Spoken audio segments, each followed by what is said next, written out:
नमस्ते प्यारे विद्यार्थियों।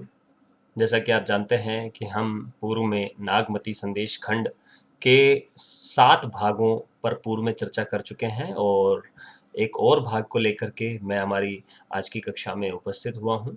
ये कक्षा बीए प्रथम वर्ष के हिंदी साहित्य के पेपर प्रथम के लिए, जिसमें मलिक मोहम्मद जायसी के पद्मावत से कुछ अंश संकलित किए गए हैं, उससे संबंधित है।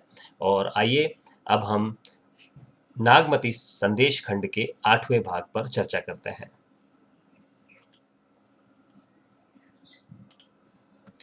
सुन चित्तौर राजा मन गुना। जब चित्तौड़ के राजा रतन सेन ने उस पक्षी के मुख से अपने राज्य और अपनी रानी का वर्णन सुना तो राजा को मन ही मन कुछ बेचैनी हुई, कुछ व्याकुलता हुई और वह मन ही मन सोचने लगा। सुनि चित्तौर राजा मन गुना, वह मन ही मन सोचने लगा। विधि संदेश मैं कासो सुना, मैंने यह संदेश जो सुना है अभी चित्तौड़ और नागमती से संबंधित, वह मैंने कैसे सुना है, किस माध्यम से सुना है, किस विधि से सुना है, किस प्रकार सुना, वह अपने मन में ही प्रश्न करने लगा। को तरवर पर पंखी भेषा, कौन है ऐसा जो तरवर पर, वृक्ष पर पक्षी के वेश को धारण करके बैठा हुआ है। नागमती कर कहे संदेशा, जिसने मुझसे नागमती का ऐसा कोमल संदेश कहा है। को तू मीत, अरे मित्र तुम कौन हो। मन चित्त बसेरू, मेरे मन और चित्त में तुम्हारी वाणी बस गई है। तुम मेरे मित्र, भला मुझे बताओ कि तुम कौन हो। देव कि दानव, पवन पखेरु, तुम कौन हो। तुम देवता हो, दानव हो, या पवन में उड़ने वाले कोई पक्षी हो।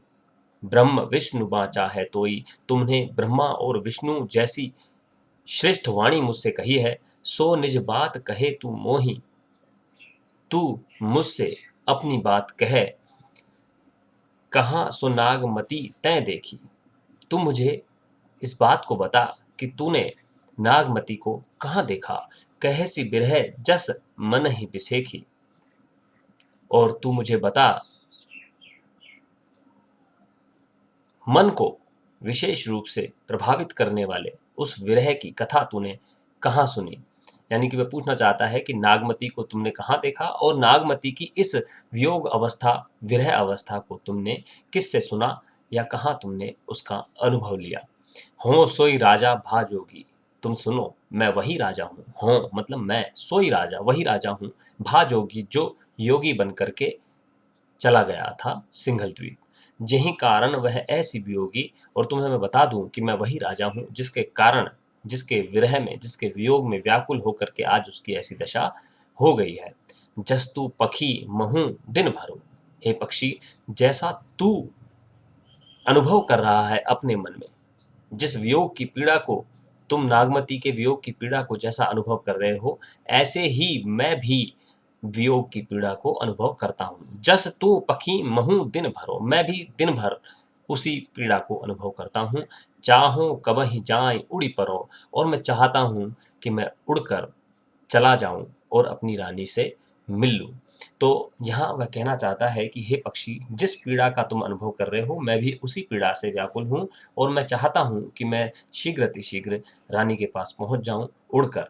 पंख होते तो उड़ जाती रे। तो ऐसी ही कुछ स्थिति राजा की है। और अंत में दोहा, दोहे में कह रहे हैं, पंखी आंख ते ही मार्ग लाग सदा रहाई। हे पक्षी, मेरी आंख तो सदैव चित्तौड़गढ़ के मार्ग पर लगी रहती है। कोई न संदेशी आ वहीं, और आज तक मुझे उसका संदेश किसी ने नहीं दिया। कोई उस मार्ग से आकर के मुझे मेरी रानी का संदेश देता नहीं है। तेही का संदेश कहाँ आई, और कोई संदेश लेकर के आता नहीं है और वहाँ का संदेश मुझसे कोई कहता नहीं है। ऐसा कह करके जो राजा है वह अपनी व्याकुलता को प्रदर्शित कर रहा है। तो 8वें भाग को हम यहीं संपन्न कर रहे हैं। बहुत बहुत धन्यवाद, शुक्रिया।